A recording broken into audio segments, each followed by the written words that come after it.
কি অবস্থা সবার? তো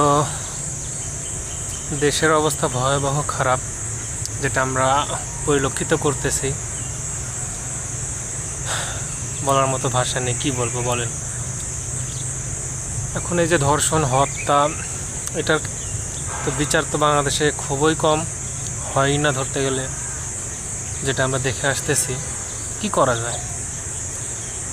আমাদের নিজেদের সচেতন তো থাকতেই হবে। আমার একটা পয়েন্ট এখানে আসছিল, আজকে মনে হইলো যে এমন করলে কেমন হয়। আজকে ছিল জুমাবার, মানে শুক্রবার। তো আমাদের বাংলাদেশে 3.5 লাখ মসজিদ আছে। যদি আমি ধরি প্রতি মসজিদে মনে করেন 200 জন করে নামাজে যায় শুক্রবারের দিন, জাস্ট খালি জুমার নামাজের জন্য। তো শুক্রবারে জুমার নামাজে যদি 200 জন করে মানুষ যায়, তাহলে বাংলাদেশে মসজিদ আসে 3.5 লাখ। এই 3.5 লাখের সাথে যদি আমরা 200 গুণ করি, তাহলে প্রায় 7 কোটির মতো মানুষ হয়ে যায়। মানে বাংলাদেশে যদি 20 কোটি বা 21 কোটি মানুষ থাকে, তার মধ্যে 7 কোটি মানুষ আজকে মানে শুক্রবার, প্রতি শুক্রবারে জুমার নামাজ পড়তে যায়। তো সামনে কুরবানি, ঠিক আছে, মুসলমানদের বছরে 2টা ঈদ, ঈদুল আজহা, ঈদুল ফিতর। এখানে হুজুরেরা খুতবা দেয় কুরবানি নিয়ে, এটাই স্বাভাবিক ছিল। কিন্তু এটা দেশের একটা পরিস্থিতি, দেশের একটা প্রেক্ষাপট হয়েছে, হত্যা, ধর্ষণ। হুজুররা কিন্তু চাইলে এই বিষয়টা নিয়ে খুবই জোরালোভাবে খুতবার আগে 5 থেকে 10 মিনিট একদম গা শিউরে ওঠার মতো ইসলামিক জ্ঞানমূলক কথা দ্বারা মানুষকে বোঝাইতে পারত। এই শুক্রবারে জুমার নামাজে কিন্তু শুধু ভালো মানুষ নামাজ পড়তে যায় না।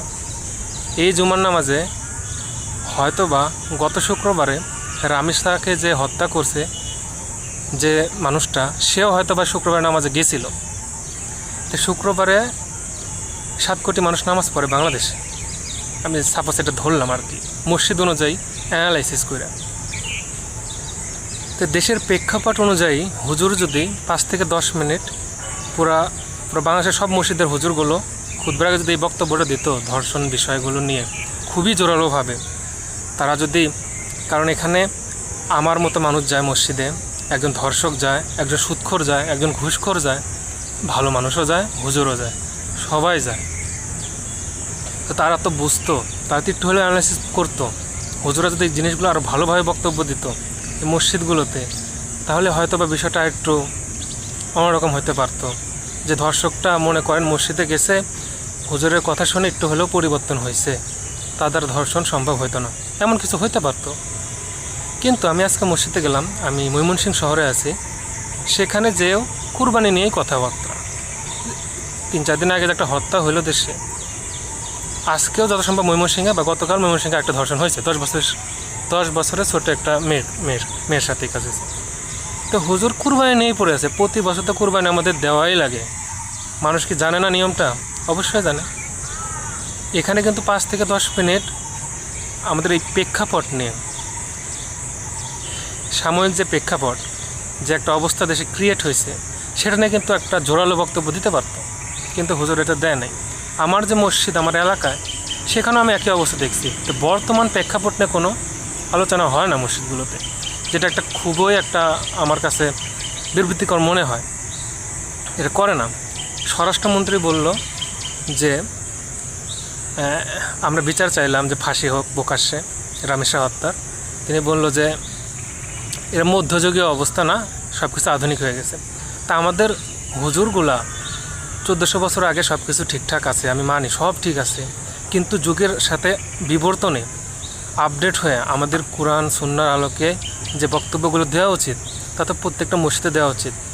এর আগের শুক্রবারে যদি বাংলাদেশের 7 কোটি মানুষ ধর্ষণ বিষয়ে, 7 কোটি মানুষের মধ্যে 5 কোটির কাছে ফোন আছে, সবাই ফেসবুক স্ক্রল করে দেখে, কিন্তু যাদের কাছে নাই, যে 2 কোটি মানুষের কাছে নাই, সেই 2 কোটি মানুষের মধ্যে আমার বাবা আছে, আমার দাদা আছে, হয়তোবা আমার শ্বশুর আছে, হয়তোবা আরও অনেকে আছে, যারা দেখতে পারতো, জানতে পারতো, বুঝতে পারতো, বিষয়টা আর একটু ভালো হতো।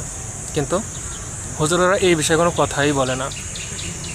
92% মুসলমানের দেশে এই একটা পজিশন ছিল, এই একটা টপিক ছিল যেখান থেকে অনেক কিছু জ্ঞান অন্বেষণ করা যাইতো, কিন্তু সেটাও হয় নাই। কী করা যাবে বলেন এই বিষয়টা নিয়ে? আজকে যদি আমাদের মসজিদ আর মাদ্রাসাগুলোতে এই বিষয়গুলো খুবই জোরালোভাবে চর্চা হইতো, তাহলে বিষয়টা একটু ভালো হতো, কিন্তু সেটা হয় না। আমার দৃষ্টিকোণে ধরাই পড়ে নেই। আমি বিভিন্ন এলাকা ঘুরি, প্রত্যেকটা মসজিদে যাই, সময় সাপেক্ষে দেশের অবস্থা, বাইরের দেশের অবস্থা, কি হইতেছে, মুসলিমের কী অবস্থা, কোথায় কে মার খাইতেছে, এগুলো বিষয়, ফিলিস্তিন, ইসরায়েল, এগুলো বিষয়ে কোনো কথাই বলে না। তাহলে কেমনে কি মানুষজন জানবে কেমনে? আমাদের বিচার চাওয়াটা জাস্ট শুধু ফেসবুকের ভিতরেই সীমাবদ্ধ হয়ে গেছে, ফেসবুকের মধ্যে সীমাবদ্ধ। 2-3 দিন ট্রেন্ডিংয়ে থাকবে, তারপর নাই, আমিও নাই হয়ে যাব, আমারও হবে না, আমিও বিচার চাইতে পারবো না। হাদি হত্যার বিচার হইল না, এমন বিচার তো হইতেছেই না। তো এটা সলিউশন হিসেবে আমি যে মুসলমানের দেশ, আমি আমাদের হুজুরগুলোকে বলব, এখন অনেক জায়গাতে আছে হুজুররাও বলৎকার করতেছে মাদ্রাসাগুলোতে। হুজুরদেরকে বলবো আপনারা ভালো হয়ে যান, আর একটা ন্যাচারালমূলক ডায়লগগুলো যেগুলো দরকার, জাতির জন্য দরকার, একজন যুবকের জন্য দরকার, একজন বৃদ্ধর জন্যও দরকার।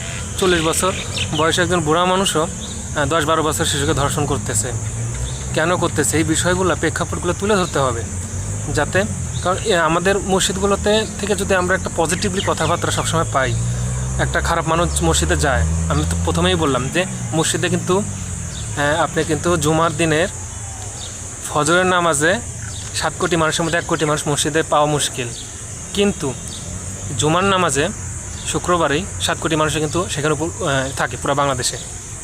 তাহলে বিষয়টা বুঝতেছেন। তো জুমার নামাজের এই খুতবার আগে যে বক্তব্যটা দেওয়া হয়, আমি সব হুজুরকে বাংলাদেশের এটা অনুরোধ করব যাতে বক্তব্যটা এমন হয়, সময় সাপেক্ষে হয় প্রতিটা মসজিদে, যাতে আমরা নিজেদেরকে আরেকটু পরিবর্তন করতে পারি। আমরা যে জাহিলিয়াতের মধ্যে চলে যেতেছি দিন দিন, এর থেকে যাতে আমরা মুক্তি পেতে পারি। তো আমার অনুরোধ থাকলো সবার প্রতি, সব মসজিদ, সব হুজুর, এদের প্রতি, তাদের প্রতি আমার অনেক ভালোবাসা আগে থেকেই, কিন্তু তারা যেন আমার বুকের বাম পাশে তাদেরকে আমি রাখি, প্রত্যেকটা মানুষকে, তারা যেন আমার পায়ের কাছে চলে না যায়, এটা আমার জোরালো দাবি থাকবো। তারা যদি শুনে আমার বক্তব্য, তারা যেন এই বিষয়ে দৃষ্টিগোচর করে দেখে।